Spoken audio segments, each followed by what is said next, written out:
Après des années de frustration d'enfant, j'ai enfin la puissance financière nécessaire. Il est temps d'acheter un Megazord.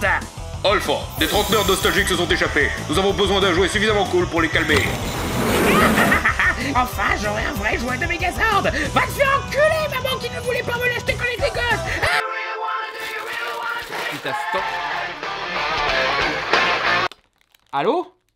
Oh non, c'est un sketch. Non, je le pense pas du tout. Non, bien sûr, oui, tu m'offrais plein de jouets quand j'étais gosse. Oui, bien sûr, oui. Oui, je me souviens du Gabumon Transforman. Oui, il était très cool, lui, mais c'était un sketch. Les éditions Altaïa vous présentent la collection du Megazord des Power Rangers. Tu veux dire le Shinka Datai Zezuzin? C'est comme ça qu'il s'appelle dans The Ranger, en fait. Oui, vous savez, The Ranger, le Sentai que Power Rangers a plagié... je veux dire, le robot géant de cette série 100% originale qui n'a pas du tout plagié une certaine série japonaise. Avec cette collection, vous pourrez construire étape par étape les 5 Zords, le mastodonte, le ptérodactyle, le tricératops, le spilodon et le tyrannosaure qui forment le Megazord. Suivez soigneusement les instructions pas à pas, facile, sans outils supplémentaires pour construire petit à petit cette réplique de 60 cm de métal et plastique ABS du robot des Power Rangers, le tout articulé et avec des effets de lumière télécommandés. Ah oui, en effet, ça a l'air 1000 fois mieux que les jouets de l'époque. C'est ce qui me reste de mon Ninja Megazord. Ouais, je comprends pas trop l'intérêt d'un robot géant ninja, moi non plus. Rendez-vous dans le lien dans la description et profitez du code promo Fermez-la pour vous abonner et obtenir des cadeaux exclusifs comme un sac à dos Power Rangers. Merci à Altaïa pour ce super sponsor et bonne vidéo à tous.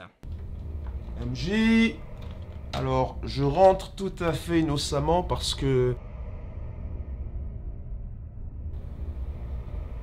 Oh non. Ça recommence. Allô? Code Brossard. Vous m'entendez bien? Code Brossard. Qu'est-ce que tu fous? MJ, tu vas bien? Ouais, pourquoi? Bah, la dernière fois que t'as vu Big Bang Theory, t'étais un petit peu The Conjuring, l'être humain, en fait. Donc, Oh, ça va. Cool. Cool. Comment t'as fait? Eh bien, tu vois, en voyant le dernier épisode de Big Bang Theory et comment tout se recoupait, j'ai enfin compris la vraie valeur de ce voyage. Voir la véritable histoire de tous ces personnages. J'ai enfin compris l'intérêt de cette série. C'est vraiment une histoire d'amour sur des gens paumés qui Oh, j'y arrive pas pour de vrai en fait. Non, c'était haché de A à Z. La seule raison pour laquelle j'ai pas craqué, c'est parce que j'ai espacé les épisodes. Ok. Je suis rassuré. Je suis fier de toi. Te taper 12 saisons d'une série moins drôle qu'une opération de la hanche parce qu'elle a insulté et apporté une vision erronée à une culture que tu adores et qui te passionne, peu de gens l'auraient fait. C'est un travail conséquent, c'est un travail de titan même, et tu peux être fier de ça, vraiment. Tu te fous pas un peu de ma gueule là? Bah non. Oui. Non mais, il est où ce que... Ah ouais, c'est vrai que... Oui, j'ai appelé ça, ouais. Oui, bonjour, désolé de vous déranger. J'ai juste une demi-tonne de savane qui attendent dans des camions, là. Je dois faire signer à qui, là? Je dois faire signer. C'est une série racoleuse sur les geeks. On les a fait minables, puceaux et pathétiques. Attends, les personnages sont tous des gros clichés et stéréotypés. Ils font toujours des blagues mal branlées. C'est drôle parce que c'est vrai. Ils font des références à Star Trek et à Doctor Who. Ça fait une série pas drôle du tout. Non! Voilà, nous y sommes. J'ai enfin pu voir les 12 saisons de cette série de merde. Et le constat est encore pire que ce que j'aurais pu imaginer. Je ne m'attendais à rien, et je suis quand même déçu. Ce qui est marrant, parce que quand j'ai annoncé que j'allais faire une vidéo sur cette série de merde, je voulais me contenter des épisodes concernés par la thématique geek et zapper le reste en demandant à mes fans de me guider et de me dire quels épisodes parlaient de tels sujets geek. Et beaucoup m'ont reproché d'être injuste de juger une série entière que sur quelques épisodes. Je sais pas si vous avez remarqué, mais ces vidéos n'ont jamais servi à critiquer la série en général, juste sur son exploitation de la thématique geek. Bah vous savez quoi? J'aurais été moins vénère si j'avais pas vu tous les épisodes de cette série. Et histoire de prouver leur mauvaise foi, maintenant ils me reprochent de m'acharner sur une pauvre série en faisant 3 épisodes là-dessus. Je veux dire, je savais que la série était mauvaise, mais pas au niveau de forcer Penny à pardonner le mec qui la harcèle sexuellement parce qu'elle est trop méchante avec lui. Mais voilà, je suis venu, j'ai vu, et j'en crois pas mes yeux. Les milliers de blagues sur les périodes menstruelles, Sheldon qui est creepy, les caricatures racistes, la liste de conquêtes de Léonard qui annule un peu le principe de LOL, les geeks sont pas doués avec les filles et il n'aura jamais une jolie fille comme Penny, quand ils ont plus d'ex que les spectateurs, certaines carrément plus jolies que Penny. Le corps de Spock avec la tête de Mr. T, les femmes qui sont forcément superficielles et nunuches, les mecs qui pensent qu'au sexe, sauf les débiles qui méritent que mépris, toc toc Penny, pierre papier ciseaux lézard Spock, Sheldon a changé le mot de passe de Wi-Fi, les rires enregistrés de merde, Bazinga, Eric André, sauve-moi s'il te plaît.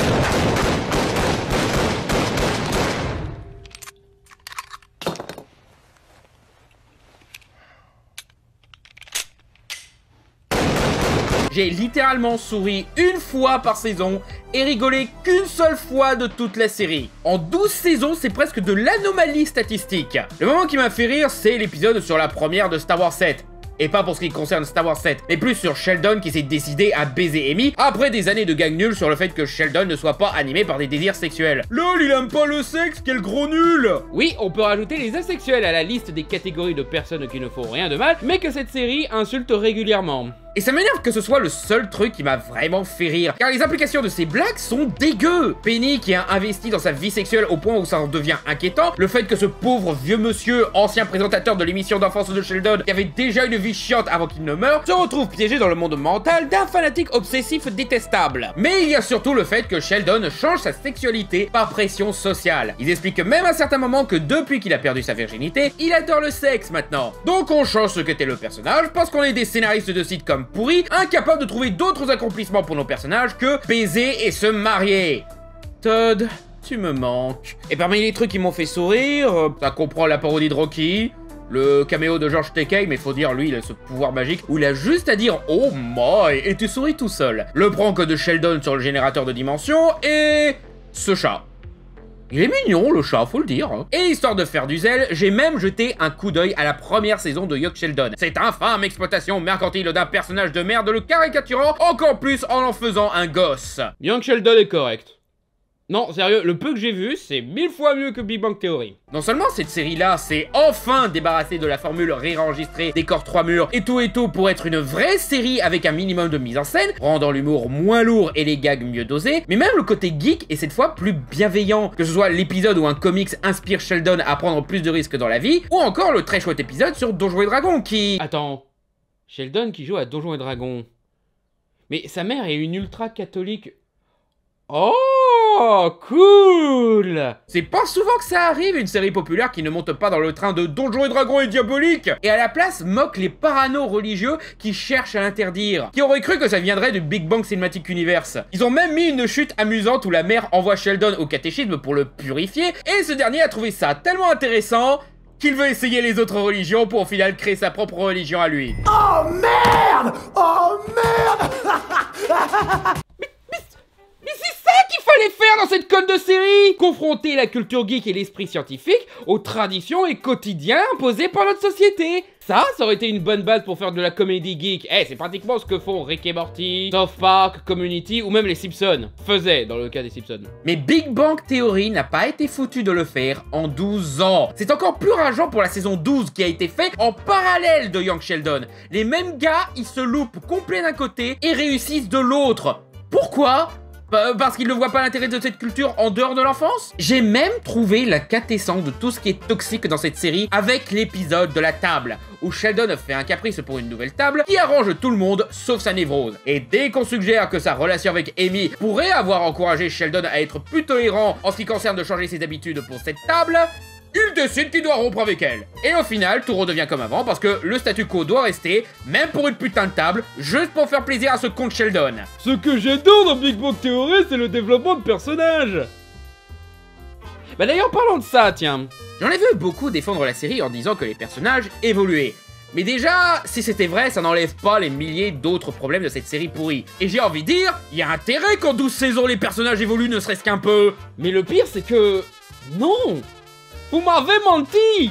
Le développement de personnages dans cette série est quasi inexistante. Chaque fois qu'un personnage confronte un autre par rapport à un comportement toxique ou une différence de caractère et d'opinion qui menace leur amitié, tous les problèmes s'oublient l'épisode suivant pour maintenir le statu quo et rien ne change. Au final, ils se contentent de subir les pires aspects de leur entourage. Pire, on fait passer les personnes qui relèvent ce problème pour le méchant. C'était ça pour Penny qui reprochait à Howard d'être pervers, c'était ça pour Raj qui lui reprochait de le rabaisser et d'être raciste, mais c'est eux qui avaient tort. Restez amis, série de merde. Bah oui, c'est un petit peu ça le problème d'une série qui repose sur une formule répétitive et un statu quo. Rien ne va changer. Même quand les personnages sont mis dos au mur et qu'ils doivent évoluer pour enfin passer à autre chose, non, restez des merdes. Si vous devenez de meilleures personnes, on n'a plus de gags, nous. Il y a plus d'évolution de personnages dans une seule saison Dollhouse où un des personnages passe d'une connasse superficielle et prétentieuse à un être touchant et vulnérable, assumant sa différence et même son amour pour des gens soi-disant pas de sa ligue. En 12 saisons, Sheldon reste un gros con insensible, au point qu'en milieu de saison 11, il balance encore des saloperies à base de « J'ignore pourquoi ton père a filé à l'anglaise, mais j'ai une vague idée. »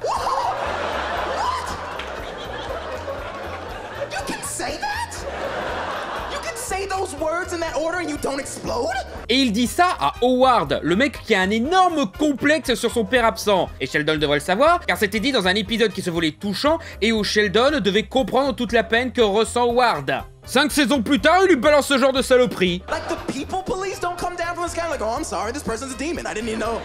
I don't know how we got out. Et dans la saison 12, il juge encore le physique de sa femme, et même au tout dernier épisode, il fait le coup de « je m'en fous des sentiments des autres », et on le force à s'excuser comme chaque fois qu'il fait cette connerie. Il n'a rien appris. Il s'excuse pour le moment, mais recommence encore et encore. Tu dois arrêter de foutre la merde puis te sentir mal juste après, comme si ça excusait ce que tu avais fait.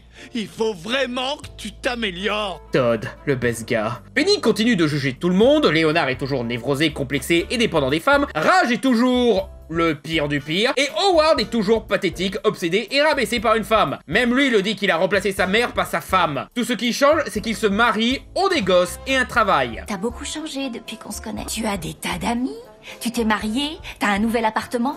T'as même porté une casquette de baseball une fois. Et tu dois avoir eu autant de relations sexuelles que j'ai de toi. Sauf que c'est pas de l'évolution, ça. C'est du conformisme. Il se conforte à une idée de la normalité imposée par pression sociale. Il subit ce qui arrive à Oncle Fétide dans les valeurs de la famille Addams. Et au moins, ce film montrait ça comme un truc systémique qu'il fallait bafouer, donc encourageant la non-normalité. Message propre à la famille Addams. Et en plus, ce n'était pas toutes les femmes du film qui forçaient au conformisme. C'était une femme opportuniste en particulier, souvent confrontée à d'autres femmes plus honorables, car assumant ce qu'elles sont. Là où dans Big Bang Theory, toutes les femmes poussent nos héros au conformisme, aggravant le problème sexiste du truc. C'est même encore pire pour la partie geek et scientifique, car c'est tout le temps mis dans l'angle arrêtez d'être geek et scientifique et soyez de vrais hommes. Même le final de la saison 11 montre que la passion des sciences que partagent Amy et Sheldon est déraisonnable car ça met en pause leur mariage. Et Penny les engueule parce qu'en 12 ans, elle a pas changé d'avis sur les geeks et les nerds, et les voit toujours comme des êtres pathétiques et les encourage à être plus normaux. Non mais, meuf, c'est leur mariage. Ils font ce qu'ils veulent avec. Mais moi et ma femme, on est en train de trouver le vaccin contre le cancer, le sida et la faim dans le monde. Non, arrêtez vos trucs de merde et pisez sur la table. Penny, qui accepte la geekitude de son entourage et découvre qu'elle a une personnalité partiellement geek, ça aurait été de l'évolution, et même montrer sous un angle positif la culture geek comme un truc accessible et passionnant qui unit les gens, pas juste une poignée d'ultra fans inconditionnels. Mais non, elle est toujours la nana saoulée par le côté nerd de son entourage. Elle a pas évolué, pire, elle aussi s'est conformée. Elle a abandonné son rêve d'être actrice pour un travail plus normal. Elle s'est mise avec Léonard et l'a épousé parce que... il m'a eu à l'usure. Et elle était très claire sur le fait qu'elle ne voulait pas avoir de gosse. On s'en conne de ce que tu veux, connasse, voilà un bébé, accepte-le et sois heureuse. Et c'est pour ça que nous en sommes à la 3e vidéo maintenant. Parce que tout, que ce soit les références, l'histoire, les personnages et les leçons qu'ils apprennent, c'est rien d'autre que fuck les geeks et fuck les différents. Ouais ben, fuck toi-même, trou du cul. Donc reprenons une dernière fois ce voyage dans l'enfer de l'humour et de la référence racoleuse et ratée.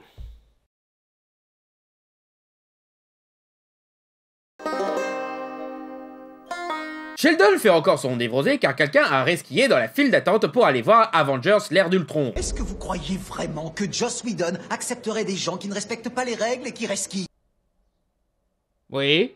Littéralement toutes les œuvres de Joss Whedon reposent sur la nécessité de ne pas suivre les règles, les ordres ou les formes d'autorité. Buffy est souvent opposée aux règles du lycée, de sa mère et même du conseil des observateurs, dont les règles sont liberticides, conservatrices et sectaires. Il y a même un épisode où elle défonce des démons qui forcent les humains aux travaux forcés avec une fossile et un marteau. Buffy en égérie socialiste, moi non plus j'aurais pas cru hein. Ce côté anti-autoritaire se retrouve dans Angel, dans Dr. Horrible Single Out Block, dans Dollhouse, même dans La cabane dans les bois, ce qui, oui, est ironique quand on sait qu'il s'est laissé dominer par Warner, qui lui a demandé de foutre la merde dans Justice League. Eh, tu as dit plus d'une fois être fan de Firefly, une série qui suit une bande de contrebandiers résistants, des hors-la-loi qui mettent des bâtons dans les roues de l'autorité galactique. Oui, je sais qu'on parle juste d'un rescueur qui a piqué une place à Sheldon, mais c'est juste pour démontrer le niveau de sa connerie, quoi. Je vous passe le moment où il se compare à Rosa Parks. Non ouais, on va pas risquer notre santé mentale avec celle-là, donc... Et oui, même dans Avengers, t'as ça. Tony est le héros principal des films Avengers car il envoie chier l'autorité du Shield pour faire ce qui est bien. Captain America, dont Whedon a écrit le scénario de son premier film solo, est montré falsifiant ses documents et désobéir aux ordres pour faire ce qui lui semble juste, et ainsi sauver le monde. Même Nick Fury envoie chier les règles et les autorités quand il lui ordonne des trucs affreux comme atomiser la ville de New York. Je sais très bien que le Conseil a pris une décision,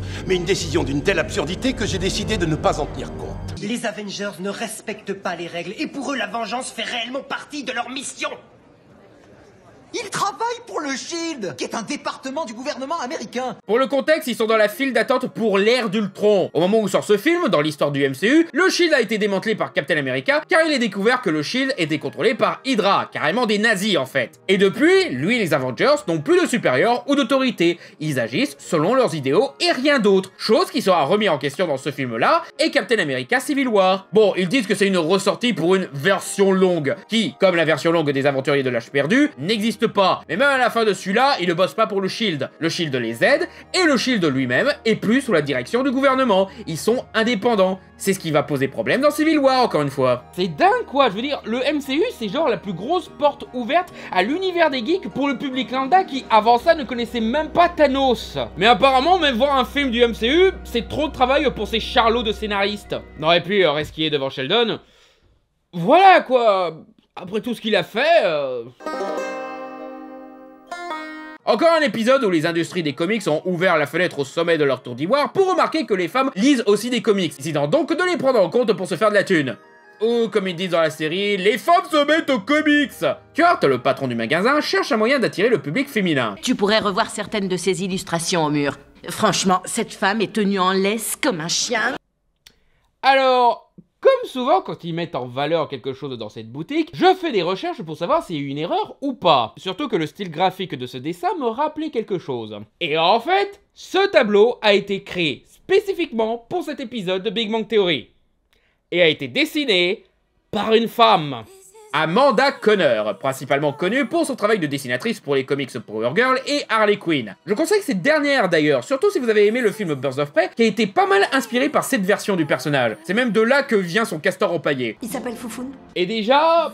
Pourquoi vanter à ce stade? Vous ne vous gênez jamais de faire des références à de vrais trucs, même pour dire de la merde. Vous pourriez mettre n'importe quel autre dessin préexistant de Malgaze pourri et de torticolis faussement sexy, ça aurait marché. Vous en avez à la pelle d'exemples comme ça. Vous pouviez faire une vraie critique de l'objectification de la femme dans les comics en prenant un dessin qui existe. Mais vous n'avez pas les couilles de dénoncer réellement un problème, donc vous inventez un dessin pour votre gag nul. Non et puis, vous avez commandé un dessin auprès d'une meuf pour vous moquer du fait que les comics sont pas pour les meufs. Vous vous rendez compte de l'absurdité et de la malhonnêteté intellectuelle dont vous faites preuve là? Je vais même dire, pourquoi ne pas parler de ça? Je veux dire, c'est intéressant ça de voir une dessinatrice aller autant dans le fanservice et le malgaze. Ce qui amène d'ailleurs à une question intéressante. Est-ce que la madame est juste obligée de se conformer aux règles patriarcales d'une industrie pourrie? Ou bien est-ce qu'elle aime vraiment dessiner des femmes sexy de la sorte? Et dans ce cas, peut-être qu'il y a plus dans ce dessin sexy qu'un simple support à masturbation pour des crétins pervers. Ça remet en question certains acquis de l'image érotique que la série elle-même impose, que les femmes sexy dans les comics sont là que pour les geeks pervers et puceaux. Un commentaire très intéressant dans ma première vidéo sur Big Bang Theory parlait de ça justement, que montrer la sexualisation de personnages de comics comme un truc pour pervers, ça limite toute une forme d'art plus esthétique et recherchée qu'elle en a l'air, et qui passionne aussi des créatrices comme Mirka Andolfo et son érotisme stylisé, ou même des artistes masculins qui ne virent pas dans le male gaze objectifiant, comme Stjepan Sejic, artiste dont vous avez pu voir certaines fans apparaître dans la précédente vidéo sur Big Bang Theory, et dont vous avez peut-être croisé sur les réseaux sociaux ses dessins sur une romance gay entre Lara Croft et Wonder Woman. C'est très joli, charnel,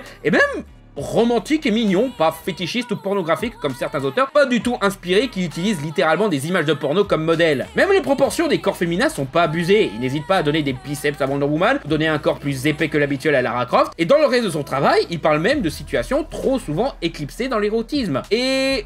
ouais, ça rend tous les gags sur la sexualisation des personnages féminins dans les comics encore plus insultants, car renforçant un cliché qui n'arrange pas certains artistes. Il y a un problème d'exploitation de male gaze dans l'industrie, oui, totalement, mais le problème est plus l'objectification et l'utilisation pour faire plaisir à des ados en chaleur. Des trucs qui n'assument pas vraiment l'érotisme. Genre DC qui n'hésite pas à sexualiser Catwoman à de nombreuses reprises, mais Batman qui lui fait un cunilingus, surtout pas, hein. Power Girl montre ses seins, mais on te sort une justification absurde, au lieu de juste parler d'une possible intention de libération sexuelle ou de confortabilité du personnage vis-à-vis de son apparence. Dites-le direct que vous aimez le cul au lieu de vous planquer comme si vous étiez une série pour ados. On aurait déjà plus de respect pour vous. Si vous voulez vraiment faire de l'érotisme, eh bien faites-le de votre côté au lieu d'attendre l'autorisation de DC Comics de faire un gros plan sur le cul de Supergirl. Alan Moore, lui au moins quand il voulait faire du cul, bah il le faisait sérieusement. Et pas dans une optique putassière et marketing pour faire plaisir à de gros éditeurs. C'est marrant de parler de cul, mais quand il est question de parler comme des adultes de la vie sexuelle, ah là y a plus personne, hein. Mais pour en revenir à Big Bang Theory, le pire dans tout ça, c'est le potentiel gâché. Je veux dire, vous avez dans votre carnet de contact une des dessinatrices les plus respectées de l'industrie des comics, et vous n'en profitez pas? Vous lui demandez juste de faire un dessin volontairement macho? Mais c'est nul! Faites venir Amanda Conner dans votre épisode de merde, elle invite les femmes à s'intéresser aux comics, notamment son travail, explique ce qu'elle a voulu faire et tout, et voilà, tu peux faire un épisode « Les comics peuvent plaire aux femmes, pas incompétents » et montrer que c'est même fait par des femmes. Ou bien on continue à invisibiliser les femmes dans le monde des comics. C'est vrai qu'elles ont bien besoin de ça, hein. Même le gag, là. On ne sait pas le fond de l'histoire, hein. Peut-être qu'elle n'arrêtait pas de sauter sur le fauteuil. Déjà, pas drôle du tout, mais surtout, t'avais la réponse parfaite pour te défendre. Ça a été décidé par une femme, je voulais encourager la place de la femme dans l'industrie. Attends, c'est une femme qui a décidé ça? Big Bang Theory, on est trop fainéants pour les blagues de merde qui s'écrivent toutes seules. Mais on peut voir qu'Amanda Conner a très bien pris ça quand on voit dans un numéro de Power Girl le casting de Big Bang Theory faire un caméo et se faire rembarrer par notre héroïne. Tché. Léonard va bientôt rentrer de sa mission et je voudrais lui trouver un petit cadeau de bienvenue. J'ai cette superbe statue d'Aquaman.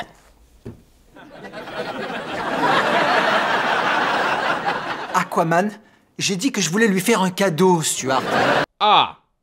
Vous récidivez en plus. Cet épisode date de 2013. À ce stade, les comics et le jeu vidéo Injustice avaient démontré en quoi Aquaman était badass. Mais comme ce sont des normies ignares, il faut attendre que le personnage soit annoncé dans Batman v Superman et joué par Jason Momoa, démontrant que non seulement Aquaman est cool, mais aussi sincèrement populaire chez les geeks, pour qu'ils prétendent avoir toujours aimé Aquaman. On a une caméra de surveillance? Aquaman protège ton foyer depuis 2012. Non, pas du tout. Faites pas genre, cette statue n'était pas là il y a encore quelques épisodes. Pas étonnant que vous soyez si nul dans vos remarques sur la pop culture, vous êtes tellement je m'en foutiste que même votre propre continuité ne vaut pas le coup d'être étudié ou retenu. Aussi ça. Pourquoi est-ce que tu lis Aquaman? Je veux dire que j'ai pu lire Aquaman avant que ce soit à la mode. Ah bah c'est bien de l'admettre. Du coup, tu confirmes que t'étais pas fan d'Aquaman quand t'as fait le coup de Aquaman te protège depuis 2012. Et tu t'y mets juste parce que Khal Drogo le joue dans un film. Fashion victime, va. Il n'y aura pas de saison 3, la série a été annulée. Mais enfin, c'est impossible. Il y a trop de questions en suspens. Autre preuve que ce sont pas de vrais geeks. Ils sont encore capables d'être choqués par une série qui se termine en cliffhanger. On n'annule pas une série comme Alpha. Ils doivent aider les spectateurs à passer à autre chose. Firefly, la série, s'est conclue par Serenity, le film. Non, pas du tout. C'est une suite après l'annulation brutale de la série, ce qui est déjà un miracle en soi, je te l'accorde, mais ce n'était pas une conclusion. La fin invitait à plus que ça, et on sait tous que Joss Whedon avait prévu de faire plus. C'est pour ça que les fans lui demandent de faire une nouvelle saison depuis des années. Bon, Leur vie est un peu passée quand on a vu dans quelle sauce ils trempent, donc...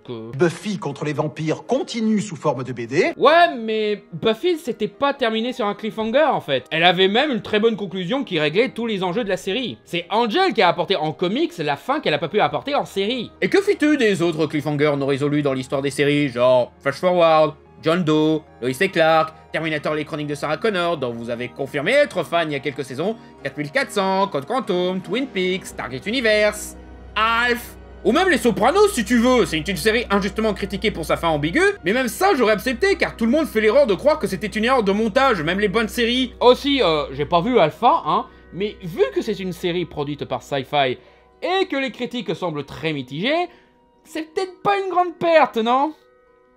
Sheldon, il aurait pas un peu des goûts de merde au niveau série de science-fiction? Il y a pas une seule série de science-fiction que je regarde qui soit stupide. Actuellement, je me remets d'une rupture récente avec mon ami et on m'a conseillé de sortir avec une autre femme pour me sentir un peu mieux. Et comme Sacha l'a dit lui-même à Pikachu, je vous ai choisi. Sacha n'a pas choisi Pikachu. C'était littéralement le dernier Pokémon que le professeur Chen avait en réserve pour lui. La phrase « I choose you » vient des passages de lancer de Pokéball, et Pikachu n'est jamais dans sa Pokéball. La seule fois où Pikachu était associé à la phrase « I choose you », c'était pour la cassette du premier épisode et pour la chanson du Karaokemon. Donc encore une fois, référence superficielle de la part d'un néophyte qui veulent se faire passer pour des geeks. Je fais allusion au Pokémon. Je vois pas de quoi vous parlez. Cet épisode est le même que celui où Stuart s'adapte aux lectrices de comics. Ça n'empêche pas les scénaristes de pousser le gag de « les femmes n'y connaissent rien en culture geek » dans les limites de la science-fiction. Elle connaît pas Pikachu ? En 2015 ? Même si je ne sais par quelle anomalie elle n'a pas grandi durant la Pokémania, elle doit au moins avoir entendu parler de Pokémon et de Pikachu. C'est la licence multimédia la plus lucrative de l'histoire. Mon tonton grincheux sait qui est Pikachu, bordel de merde. Et le coup de « les filles n'y connaissent rien » marche encore moins quand on sait que la licence est très populaire auprès des filles. Auprès de tout le monde en fait. C'est intergénérationnel, intergenre, intermarché, je veux dire... Pokémon Go venait de sortir en cours de putain de toi. Dans cet épisode, Raj cherche un cadeau de mariage pour Sheldon et Amy, et Stuart propose... Superman et Wonder Woman, c'est assez romantique. Non, non ça l'est pas. La relation entre Superman et Wonder Woman a toujours été vue comme une idée de merde par les fans. Déjà parce que Diana est bien mieux avec Batman et Clark est bien mieux avec Lois. Mais surtout parce que, mis à part les délires bizarres à coups de manipulation et de revanche de Cupidon dans les comics de l'Arche d'Argent, et l'utilisation à but de déconstruction du genre des super-héros comme dans Kingdom Come, cette romance telle qu'on la connaît est une idée imposée de force par ce gros con de Frank Miller. Ouais. Monsieur, je suis le putain de Batman. Dans son délire de fanboy, Batman est meilleur que tous les autres super-héros qui sont que des connards de merde qui sont trop cons de pas utiliser leur pouvoir pour conquérir le monde, a mis en place cette relation. Et ce parce que ils se croient supérieurs aux mortels. Ils se reproduisent entre eux pour faire une race pure comme des putains de nazis eugénistes qu'ils sont. Je suis trop un génie. Mais aussi... pour que la bite de Superman calme la féminazie qu'est Wonder Woman qui se plaint que les hommes sont nuls à cause de son éducation sur une île de lesbiennes. Non, sérieusement. C'était ça l'idée derrière ce couple. Eugéniste, antiféministe et homophobe. Donc ouais, finalement, c'est peut-être le parfait cadeau pour Amy et Sheldon. Cette romance insultante a d'ailleurs été reprise soit comme une réalité alternative pessimiste, où Superman devient un dictateur comme dans Injustice, soit comme du fanservice pas réfléchi par ces cons de chez DC Comics, quand ils l'ont fait dans la Ligue des Justiciers des New 52, où ils finissent par rompre car, devinez quoi, après ça, Superman se met avec Lois, faisant de cette relation une passade éphémère. Et comme le statut que propose Stuart est cette version-là... Ouais, non, je pense qu'ils vont mal le prendre, ton cadeau. Amy, parce que tu suggères que leur amour n'est qu'une passade et qu'elle va finir avec quelqu'un d'autre, ce qui est génial dans le contexte où Sheldon a fait sa proposition à Amy après qu'une autre femme l'ait embrassé, et Sheldon parce que tu lui as rappelé que les New 52 existent et qu'il déteste le changement. Ah et puis t'avais une figurine de Superman et Lois qui traîne pendant des centaines d'épisodes. Tu l'as perdu dans l'incendie? Tu as quoi pour quelqu'un qui est aigri et tout seul?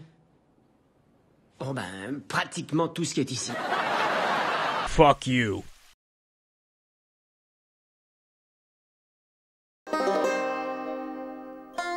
Épisode où Mark Hamill fait son guest star, ce qui va chambouler son classement des rôles les plus honteux avec sa participation à Totally Spies et Stripperella. Quand vous vous êtes retrouvés sur la planète mère des Wookiees, dites-nous comment vous avez fait pour comprendre ce qu'ils disaient. Je me rappelle pas avoir été sur la planète des Wookiees. Alors, je suis un peu bloqué là en fait, j'avoue. Parce que Là, la réponse la plus évidente à sortir dans cette situation, c'est bien sûr, je suis qu'un acteur, c'est pas moi qui ai écrit le film. Mais bon, vu tous les connards qui ont harcelé Kelly Marie Tran à cause de son personnage dans Star Wars 8, je pense qu'on a compris qu'il y a en effet des débiles qui savent pas que les acteurs ne sont pas responsables des actions de leurs personnages. Mais du coup, c'est une occasion manquée. Justement, faites faire commenter à Mark Hamill que ces mecs-là confondent réalité et fiction. C'est d'ailleurs ce qu'il avait fait 20 ans avant cet épisode dans la bien meilleure sitcom Voilà. Je n'ai aucune envie de parler de la guerre des étoiles. Tous les jours, des gens comme vous me posent des questions stupides, j'en ai plus qu'assez. Alors fichez-moi le camp du vent. Allez embêter quelqu'un d'autre. Big Bang Theory. Notre humour est tellement ringard que les comédies des années 90 en deviennent plus modernes et d'actualité en comparaison. Je veux dire, merde, Nathalie Portman a mieux répondu à ça. En effet, dans un sketch du Saturday Night Live, Nathalie Portman a commenté sur l'absurde de certaines questions de fanboy névrosés. I'm sorry, I get this all the time. You know, certain kinds of people think that just because I was in Star Wars, I know everything about it. Et la blague, c'est que juste après avoir dit ça, elle répond tellement juste que ça humilie le fanboy. I'd begin by saying that Sifo Dyas never worked directly with Jango Fett, and it was Darth Tyrannus who selected the Mandalorian bounty hunter after Sifo Dyas' murder.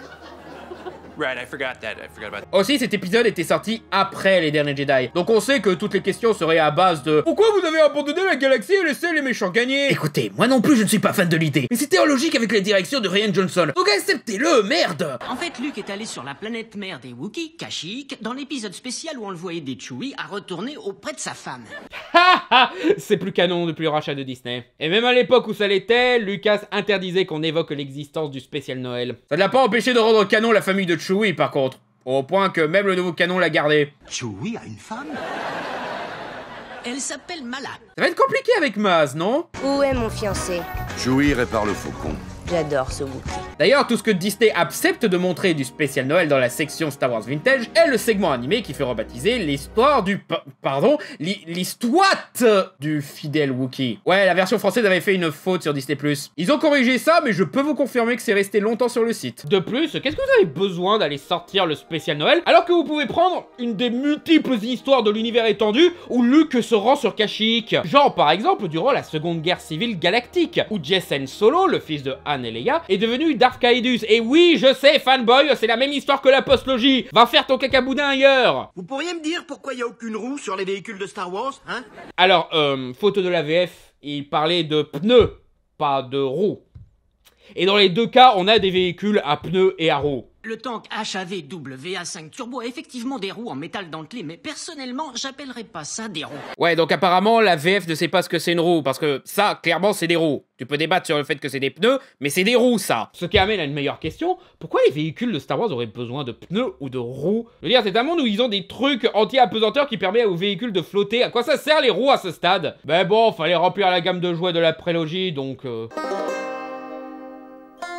Je n'ai jamais joué à Overwatch, mais merci à Baldercraft d'expliquer ce qui ne va pas dans cet épisode où nos geeks jouent à ce jeu. Sheldon, viens nous aider, dépêche! Ok, une seconde. Alors, au vu de l'écran, on peut voir qu'ils viennent à peine de lancer leur partie. On peut voir un timer indiquant 4 minutes 30, donc c'est une partie où tu dois défoncer l'ennemi et défendre un objectif le plus longtemps possible jusqu'à la fin du timer. 10 secondes après, ils font genre « Oh zut, ils nous ont eu !» Alors, je suis pas un éminent scientifique, donc je me trompe peut-être, mais... 4 minutes, c'est plus long que 10 secondes, non? Et comment Sheldon peut faire un truc aussi débile que confondre la touche de tir avec la touche de saut? C'est quoi ces PC Master Race pourris, là? On est tous au sol! On est bloqués! Oh non, ils sont bloqués, canardés! Ils vont... On voit pas le moindre ennemi dans l'écran. Pourquoi vous paniquez? Vous devriez pas avoir un tank qui prend les coups à votre place, genre Zarya ou Winston? L'autre con joue Winston, justement. Et Léonard, tu joues May, fais ton boulot de défenseur un peu. Et qui joue à la souris sur un canapé? Oh bien, t'as mis un tapis de souris, mais sur une surface bombée comme un canapé, ça sert à rien. Utilise un livre ou un truc plat et solide. Vous êtes entouré de livres, putain. C'est affreusement pas pratique comme ça. Et Howard, mets-toi sur la table au lieu de mettre ta souris sur... Attends... Vous avez un ordi qui sert pas sur le bureau, là! Pourquoi vous êtes con comme ça? Ça y est, on est mort. On ne meurt pas dans Overwatch. Enfin, si, on se fait tuer, mais ça met pas fin à la partie. Quand tu te fais tuer, tu repop ou respawn dans un coin de la map. Le but n'est pas de tuer et survivre, mais d'accomplir un objectif. Sauf dans les deathmatch. Mais ça aussi, c'est chronométré et tu respawns une fois que tu t'es fait tuer. Parce que le but est de voir qui tue le plus. Demande-leur une revanche. C'est justement ce que je fais. Oh, ils peuvent pas, ils ont un championnat de baseball junior demain. Fuck Fuck you. Loli, loli, loli, ils se font battre par des gosses parce que les jeux vidéo c'est pour les gosses. J'ai toujours été excellent à ces jeux-là. Les gamins sont meilleurs aux jeux vidéo. Ouais, c'est pour ça qu'il y a un logo avec marqué plus 12 sur la jaquette, tocard. C'est encore plus con de se moquer de l'âge des joueurs d'Overwatch, sachant que le jeu est au cœur des tournois d'e-sport, et montre que l'âge moyen des meilleurs joueurs d'Overwatch du monde dépasse le baseball junior. Oui, il y a des jeunes, mais à ce stade, faites la blague moisie de « Oh, il y a ma mère qui m'appelle !» au lieu de les infantiliser encore plus que toi ou les communes toxiques le font déjà. Il n'y a pas une seule série de science-fiction que je regarde qui soit stupide. Je le donne. D'accord, Westworld. Mais ça n'a rien à voir avec la série, à part le fait que ce soit incompréhensible. T'as pas compris Westworld? Mec, mes parents ont compris Westworld, tu parles d'un génie? Reste avec moi, on fera une soirée entre garçons. À notre âge, pourquoi ne pas appeler ça une soirée entre hommes? Parce qu'on vient de dépenser notre argent de poche en BD. Ça les gamins achètent des comics. Surtout qu'en plus, quand on connaît la tendance à la masculinité toxique de certaines fandoms, ils se traiteraient jamais eux-mêmes d'enfants. Ils se pignolent sur des trucs d'edgy-boy pour se donner l'impression d'être adultes plus qu'ils n'assument l'aspect enfantin de ses œuvres. C'est ça le problème dans la façon de représenter les geeks dans cette série. Même eux, ils disent qu'ils sont nuls d'être geeks. Et bah dans ce cas, arrêtez d'être des geeks si vous avez pas ça. Ça vous emmerde à ce point? Changez alors! Allez en boîte, faites du sport, regardez Touche pas à mon poste, je sais pas moi! Arrêtez d'haïr votre propre mode de vie et passez à autre chose! Tellement de la caricature de maternelle, genre tu dessines mal le mec que t'aimes pas en classe et tu lui rajoutes une bulle de BD pour lui faire dire « J'aime le caca, je suis con !» On me reproche de faire des hommes de paille, mais putain, je me suis jamais rabaissé à ce style de mauvaise écriture, hein! Et ce alors que j'ai fait un personnage qui s'appelle Darth Homme de Paius, hein! Sérieux, c'est un peu comme si cette série a été faite par le genre de connard à se mettre à dos la star de sa série, le remplacer comme une merde, le titiller là-dessus pendant des années, et finir sur une mort insultante en dernière seconde de série au moment où son personnage devait revenir, et suivre ça d'un « j'ai gagné » dit face à la caméra. Hum. Cet épisode s'appelle la polarisation de la comète, mais en vrai on peut l'appeler Fuck you Neil Gaiman, parce que son caméo ne sert qu'à l'insulter et le rabaisser. Déjà ça commence par une discussion sur le métal le plus fort dans les comics. Visiblement, le vibranium est le métal le plus puissant utilisé dans les comics. Quoi? Plus puissant et résistant que l'adamantium? Débat classique que Marvel a déjà tué avec la Dargonite. Il peut percer l'adamantium et on théorise que c'est le métal employé par Thanos et ses hommes, qui ont pu couper le bouclier de Captain America comme du papier et transpercer Vision. Et les bracelets de Wonder Woman? Bonne remarque. Les bracelets de Wonder Woman sont magiques en fait. C'est pas le métal qui rend ces bracelets ultra forts, c'est le fait qu'ils ont été bénis par Aphrodite. Du coup, c'est un petit peu de la triche. Et là, Neil Gaiman débarque. Le marteau de Thor est une arme très puissante qui est composée du métal enchanté indestructible Uru. Oui, cela dit, je pense que c'est la magie qui est puissante, pas le métal Uru. Mais merci d'avoir participé. 1. Ça t'avait pas posé problème avec les bracelets de Wonder Woman, donc fais pas genre. 2. Le Uru est un métal ayant des propriétés magiques. Donc si, on peut prendre en compte sa nature enchantée pour juger de la supériorité de ce métal. Et là encore ça passe, parce que le gag c'est qu'ils se rendent pas compte que c'est Gaiman. Mais il revient plus tard. Si les uchronies vous intéressent, Neil Gaiman a créé une série de comics appelée 1602. Pourquoi tu parles de toi à la troisième personne? C'est bien censé être le vrai Neil Gaiman dans cet épisode, non? Ou il y a un gag mal préparé de Neil Gaiman qui s'est créé un second compte Twitter pour se défendre lui-même? C'est bien ficelé, il met en scène des héros de l'univers Marvel replacés dans l'Angleterre élisabéthaine. Laissez-moi deviner, tout le monde a pris les X-Men pour des sorciers? Ouais. En quoi c'est un défaut? Je veux dire, c'est même très approprié comme parallèle. Comparer la situation des mutants à la chasse aux sorcières, ben ça existait bien avant Marvel 1602. L'idée de pourchasser des gens à cause de leurs différences, y'a rien qui tilte au niveau logique thématique là? Ah, et puis, tu reconnais pas Neil Gaiman? Tu te dis fan de Neil Gaiman et tu reconnais pas Neil Gaiman? Et voilà, on a droit à un caméo d'un grand auteur de comics et de livres, et tout ce qu'on fait avec, c'est se moquer de son travail. Bah bravo Hardisson. D'ailleurs, vous aviez Neil Gaiman dans votre épisode, et vous lui avez pas demandé des conseils en humour. Il est très drôle pourtant, vous avez pas lu Good Omens? Oui, il sait écrire aussi. Vous devriez lui demander des conseils sur ça aussi en fait. Vous saviez que le masque que porte Michael Myers dans le film est celui du Capitaine Kirk mais retourné?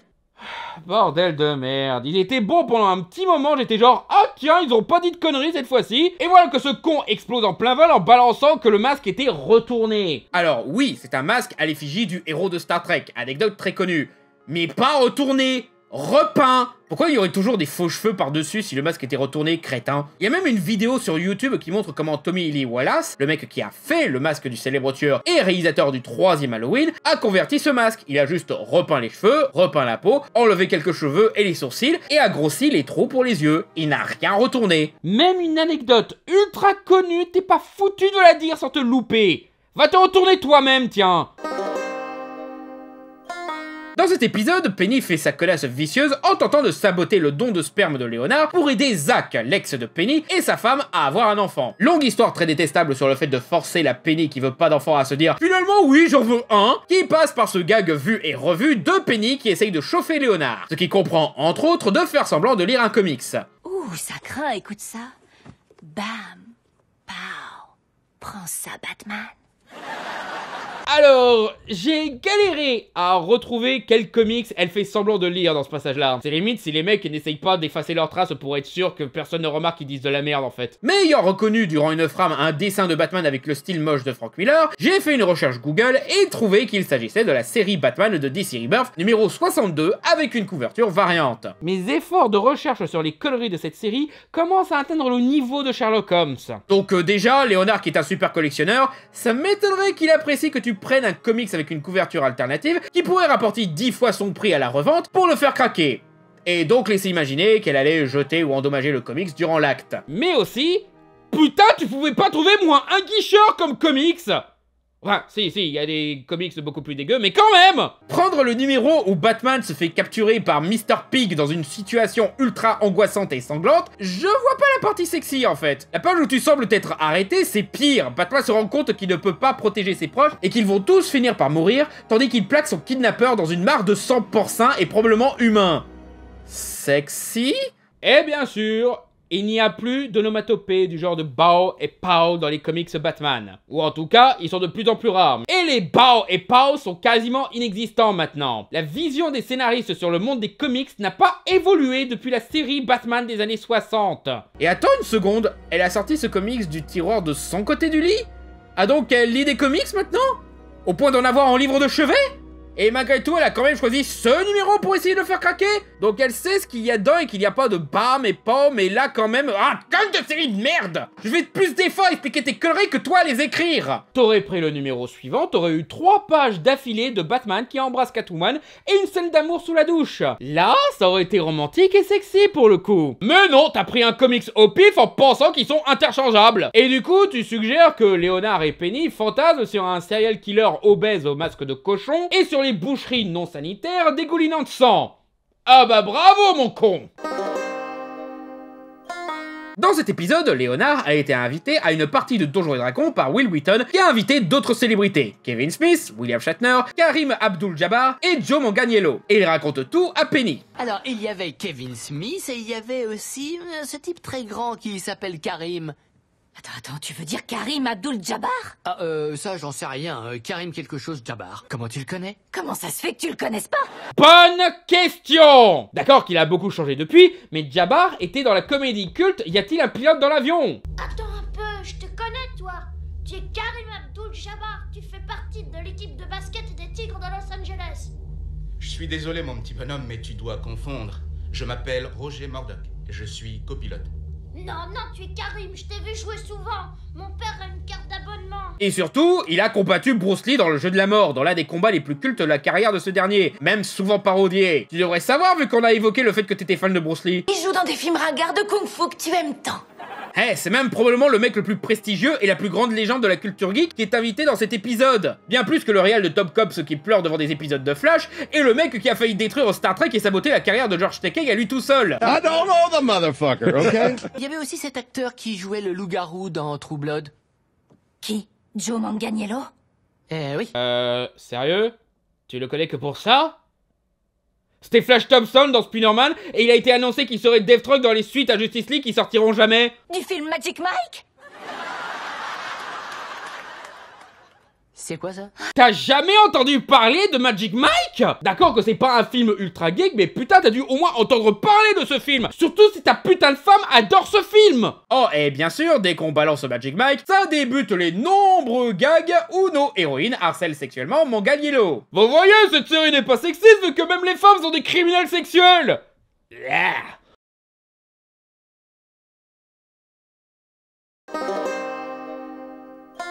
Ton calendrier un mot de Klingon par jour a disparu aussi? Oh, j'aimerais dire merde en Klingon, mais c'était pour le mois prochain. C'est Kuvar. Kuvar. J'arrive pas à croire que je vais faire ça. Alors, traduction Klingon Kvart. Ah, dans ce cas, Demet ou merde en anglais. Bordel de merde, vous êtes trop fainéant pour utiliser un traducteur Klingon.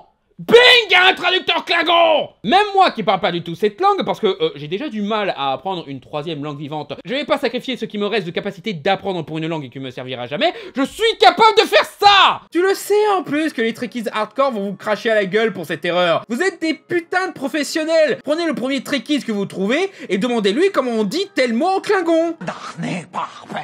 Les noms se traduisent en Klingon. Moi par exemple, Michael, ça se traduit... Quel? Bah tu vois, c'est pour ça que je veux pas t'apprendre langue de merde qui a été conçue spécifiquement pour être dégueulasse à l'oreille. Penny, tu te souviens que je t'ai appris le n'importe un whack? Ou absolument Jen aime souviendo. Liberté de la VF. En VO, il parle le oubidoubi. Oula! Déjà que vous êtes nuls pour parler le Klingon, je connais rien du tout au oubidoubi, et sans souci, je prends le pari de dire qu'ils disent n'importe quoi sur cette langue fictive inventée pour l'émission américaine pour enfants Zoom. Aussi, pourquoi nos stéréotypes de geeks connaissent pas aussi cette langue-là? Ça fait aussi partie de la culture geek, Zoom. Très obscur, certes, mais quand même. Ce n'est même pas une langue complexe, c'est juste ils rajoutent des hubs avant chaque voyelle. Honey, do you remember when I taught you Abu Dhabi? Ils auraient pu faire un truc, genre on parle la langue de la street, ou on parle le pig latine, quelque chose qui irait un minimum avec votre gag de langue geek contre les langues urbaines, argot, machin truc, au lieu de juste prendre une autre langue qui a aussi été inventée pour une émission de télé. Parce que du coup, comment elles connaissent cette langue si elles détestent les trucs de geek? T'es même pas foutu de chercher le mot non? Tonga Tag Malja Will Boostaris So what Flag Merdo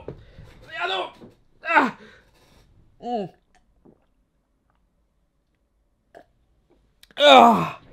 Oh putain, tu m'étonnes qu'il y a des tas de grands acteurs dans Star Trek pour parler cette langue de merde. Oh. Pour l'anecdote, la langue Klingon a un système complexe d'accords entre les noms et les verbes, uniquement parce que Christopher Lloyd, qui jouait un méchant Klingon dans Star Trek 3 à la recherche de Spock, a loupé un de ses dialogues. Pour dire que si je défends cette langue de merde qui n'a été conçue que pour donner un côté primitif et barbare à des méchants de Star Trek, c'est que vraiment, il y a autant de geeks dans cette série que dans un salon de l'auto. Sheldon est en pleine déprime, donc les scénaristes sortent de leur cul une cassette qu'il a fait étant gosse, qui sert surtout d'excuse à 2 balles pour faire un caméo à Young Sheldon pour qu'il s'encourage lui-même. Je venais de voir Retour vers le futur 2, où Marty McFly a un aperçu de son futur lui. Du coup, ça m'a fait penser qu'un jour viendrait où j'aurais besoin de mon aide. Comme ils l'ont fait dans ce film, mais c'était pas super. Bon, alors déjà, si, c'était super. Les interactions entre les deux timelines sont le truc le plus fun du film. Et vous pouviez pas sortir une référence plus pertinente? Parce que ça n'arrive jamais dans Retour vers le futur 2. Parce que tout repose sur le fait d'éviter qu'un tel truc arrive. Parce que s'ils le font, ça pourrait provoquer un paradoxe temporel. Pas un trou noir non plus, hein, mais ça fout la merde, quoi.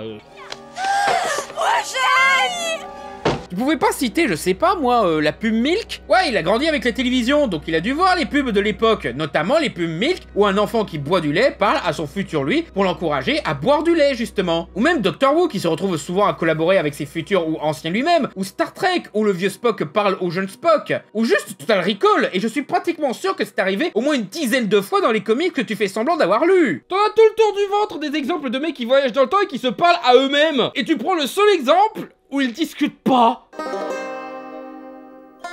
Si c'était une impasse mexicaine, je dirais quelque chose du genre « Eh oh, vous nous donnez l'hélium ou je vous dénonce aux autorités. » Non. Moi, je sais où vous bossez. D'accord, si vous jouez avec moi, je vous dénonce. Et après ça, je vous fais mordre la poussière. Parfait! Là, on est dans une impasse mexicaine. Non. Oh, comment ça pourrait être une impasse mexicaine? On sait très bien qu'il faut 3 personnes. Non, pas nécessairement. En fait, beaucoup de gens vont vous dire que le propre de l'impasse mexicaine, c'est que personne ne peut sortir du conflit sans être blessé. L'impasse mexicaine, c'est quand 3 personnes ou plus se menacent mutuellement et où personne n'a intérêt à attaquer le premier. L'affrontement final du bon, la brute et le truand est une impasse mexicaine. Le combat à 3 de Pirates des Caraïbes 2 et la scène où tout le monde sort leur pistolet dans le 3 sont des impasses mexicaines. Ça, c'est juste un mec qui vous menace. Ça serait une impasse mexicaine si Sheldon menaçait le blondinet et Léonard et vice versa. Mais non, il n'y a que le blondinet qui fait ça. Ça s'appelle juste menacer 2 mecs sans défense. Vous ne savez même pas nommer correctement des clichés ou des codes cinématographiques. Là, c'est votre métier de scénariste et de réalisateur que je remets en question, là. Énième épisode où Sheldon ne comprend pas les relations sociales. Et non, je ne parle pas de la saison 1 ou 2, mais bien de la saison 10. Ouh là là, quel développement de personnage. Bref, il ne comprend pas qu'une blague d'Howard était une blague. Et donc... Un petit conseil, les meilleures blagues sont celles qui se terminent par waka waka ou achacha. Ah, d'accord. Donc on a complètement oublié que Sheldon avait déjà sa catchphrase de merde ultra connue et ultra parodiée. Bazinga mon vieux, maintenant on est quitte. Bazinga! Encore une fois, même connaître sa propre continuité, c'est trop d'efforts pour cette série de merde. Mais et qui se fait huer comme ça? Salut Will, qu'est-ce que tu fais? Bah, j'ai joué dans Star Trek, alors je défends mon équipe. Non mais...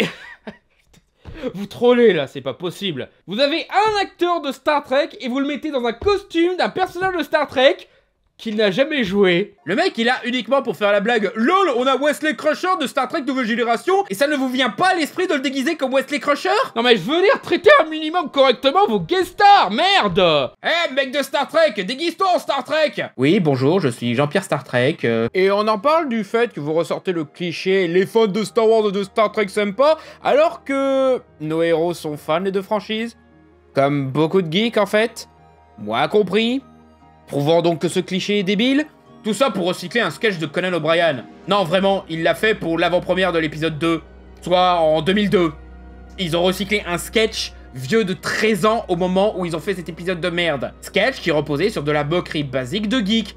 Et qui pourtant connaissait l'existence des femmes geeks. Vous en avez un autre de sketch de série comique populaire que vous avez envie de plagier, là? Yeah, live long and suck it. Oh bordel de merde, c'est la deuxième fois que vous la piquez, celle-là!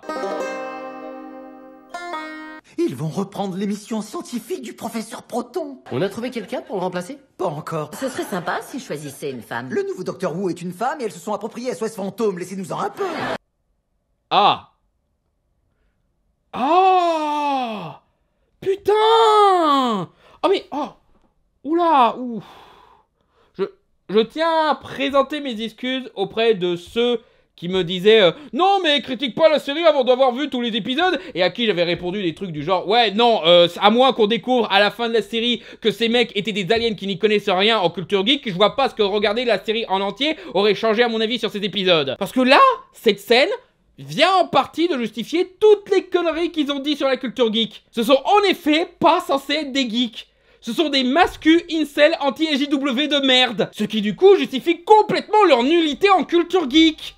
Plus sérieusement, ça confirme un peu ce que je redoutais sur cette série. Cette série montre pas des geeks, mais la fandom menace, la partie toxique des geeks, et normalise l'idée qu'ils sont tous comme ça. J'ai fait plusieurs vidéos sur le problème de névrose de certains fanboys trop hardcore qui se prennent pour des gardiens du temple, et les manipulateurs d'extrême droite qui se font passer pour des geeks pour avoir la névrose des fanboys dans leur poche et faire barrage à leurs opposants politiques. L'image du geek que Big Bang Theory a repris et normalisé pendant quelques années est le cheat code de tout ça. Parce que ces manipulateurs politiques ont vu en cette représentation des geeks le même genre de pigeons qu'ils embarquent dans leurs élections habituellement. Des névrosés qui se sentent trahis par la société et qui veulent revenir à une bonne vieille époque. Des gens qui peuvent rediriger pour faire croire que leurs problèmes sont dus aux méchants progressistes, féministes, minorités, aux trucs qu'on n'aime pas. Suffit de voir les fois où certains de ces connards citent pratiquement les affirmations de la série. À notre âge, pourquoi ne pas appeler ça une soirée entre hommes?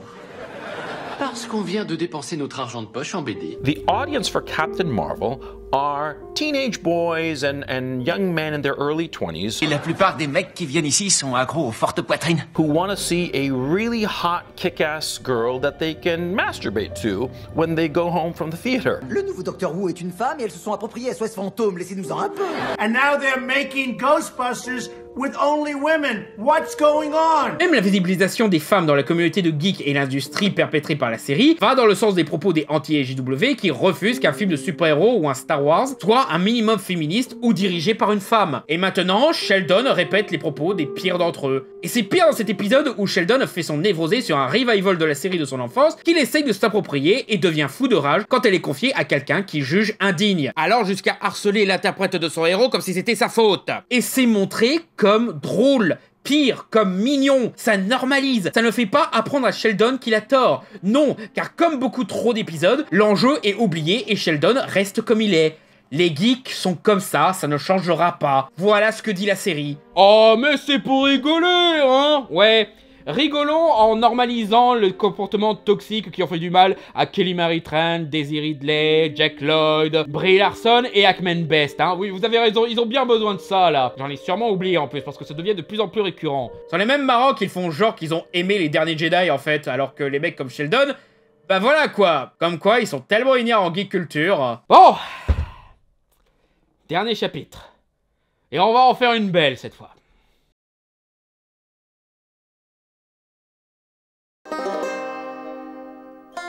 On va achever une bonne fois pour toutes cette série avec cet épisode de la saison 9 où Sheldon participe à un documentaire du fils de Leonard Nimoy sur son héritage en tant qu'acteur ayant joué Spock. Qui est un vrai documentaire en fait, c'est pas juste inventé pour le scénario de cet épisode. Ça s'appelle For the Love of Spock et c'est disponible sur Netflix. Je vous le conseille d'ailleurs, c'est très intéressant comme documentaire. C'est un documentaire sur Monsieur Spock. S'il faut des scènes de nu, elles seront de bon goût.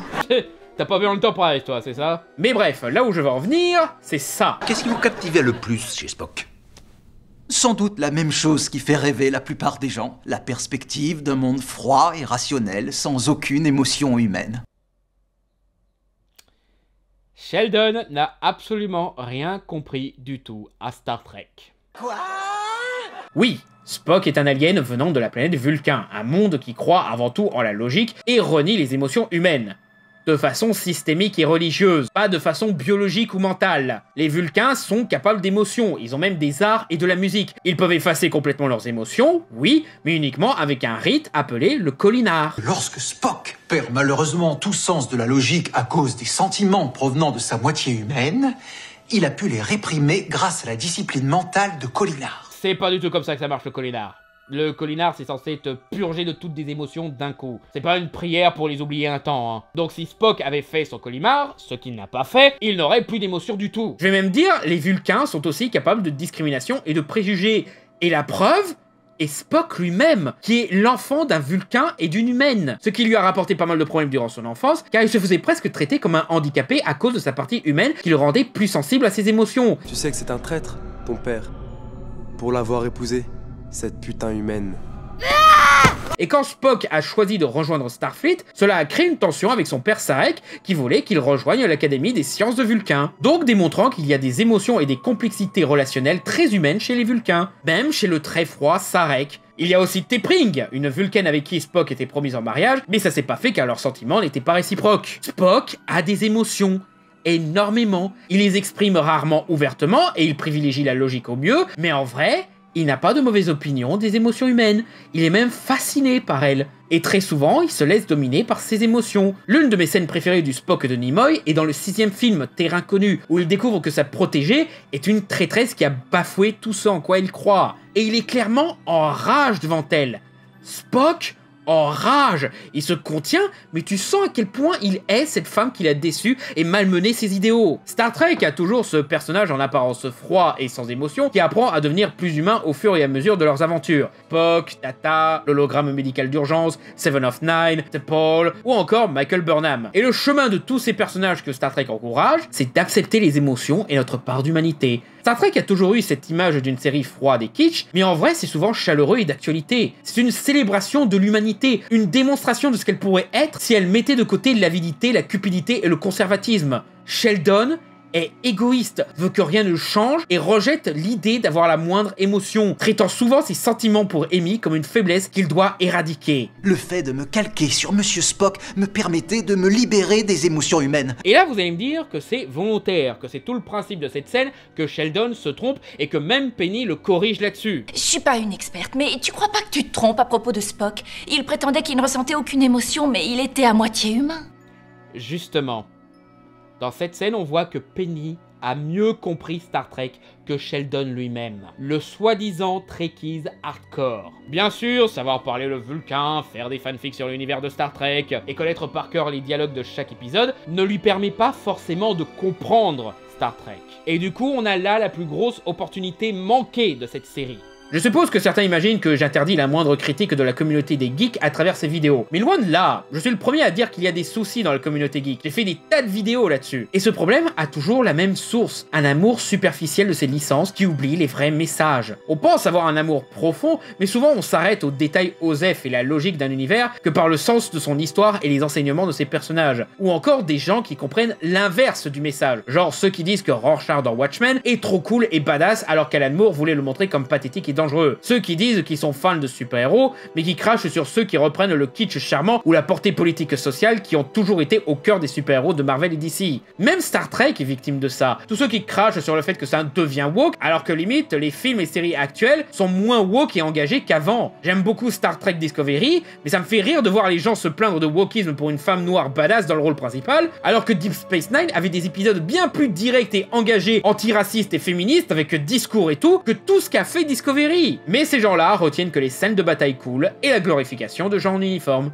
Vous savez au moins que Starfleet c'est pas vraiment l'armée? Donc des gens comme Sheldon qui voient que ce qui les arrange dans des licences qu'ils prétendent aimer et connaître par cœur, pour occulter le vrai message de l'œuvre, ça existe. Mais la série ne traite jamais cette situation comme il se doit. Là, c'est juste Sheldon qui fait son autiste, ce qui est déjà des implications affreuses que d'autres ont déjà bien mieux expliquées, et surtout...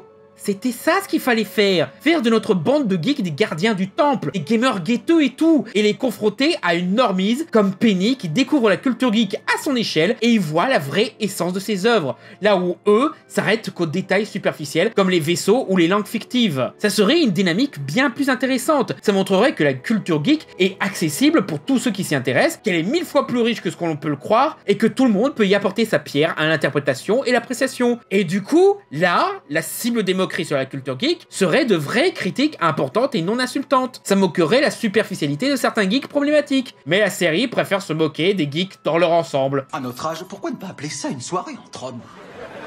Parce qu'on vient de dépenser notre argent de poche en BD. Se moquer des femmes en général qui comprennent jamais les geeks. Ça doit être mon petit ami. Il préfère jouer à Star Trek avec ses copains plutôt que de me consacrer un peu de temps. Wars. Quoi? Star Wars, ils font la gueule quand tu confonds les deux. C'est quoi la différence? Y a absolument aucune différence. Et le propose comme seule alternative de simplement arrêter d'être geek. Si tu te soucies autant de ta carrière, tu devrais peut-être passer un peu moins de temps avec tes jeux vidéo et tes BD. La voilà votre fameuse évolution de personnage. Soyez moins geek. Ne soyez pas moins pervers ou moins toxique, car ça, c'est mignon, c'est des facéties de garçons. Arrêtez juste de lire des BD, et là, vous serez accepté. Pour ce troisième épisode, l'ermite moderne m'a conseillé de lire ce manga, Genshiken. Et c'est Big Bang Theory, mais avec des otaku.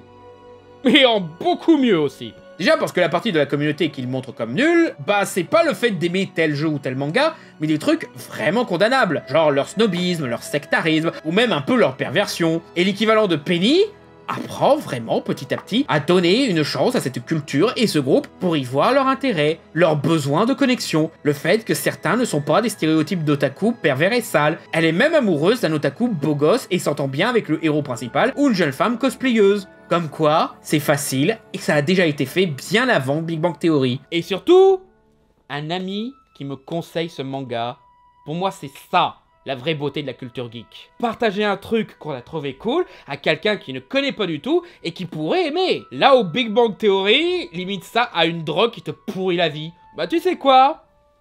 Va te faire foutre. Je vais dire exactement ce que cette série ne veut pas que je dise. Que vous soyez homme, femme ou non-binaire, quelles que soient vos origines ou vos horizons, kiffez ce que vous kiffez. Lisez des comics et des mangas. Jouez à des jeux vidéo. Regardez des séries fantastiques et de science-fiction. Regardez des films de super-héros ou d'horreur. Toutes celles qui ont participé à la deuxième vidéo sur Big Bang Theory en montrant leurs BD et jeux de rôle préférés, eh ben, renvoyez-vous ces passages et regardez ce qu'elles ont entre les mains. Il y a de grandes chances que vous trouviez un truc qui vous plaise. Tous les sujets que j'ai traités dans cette série, bah, allez les voir. Même Alpha, je m'en moquais un petit peu, mais si ça se trouve, c'est cool et vous allez kiffer. Même des sitcoms geeks comme Community, Red Dwarf, Space, Scrubs, ou des comédies geeks genre Shaun of the Dead, Scott Pilgrim, le film Lego, Clerks, Les Mitchell contre les machines, Galaxy Quest, Rambomene s'il vous plaît. Mieux, vu à quel point cette série de merde l'a contorsionné, regardez Star Trek. Vous pouvez retrouver toutes les séries sur Netflix et Amazon Prime. Les films, c'est une autre affaire. Regardez ces séries, elles sont très cool. Vous emmerdez même pas à commencer depuis le début. Commencez par la série qui vous intéresse le plus. Vous pouvez même commencer par Discovery, c'est pas interdit. Si ça vous fait trop peur, pas de souci. Regardez les films de J.J. Abrams, ils sont très accessibles. Ou regardez The Orville, c'est sur Disney+,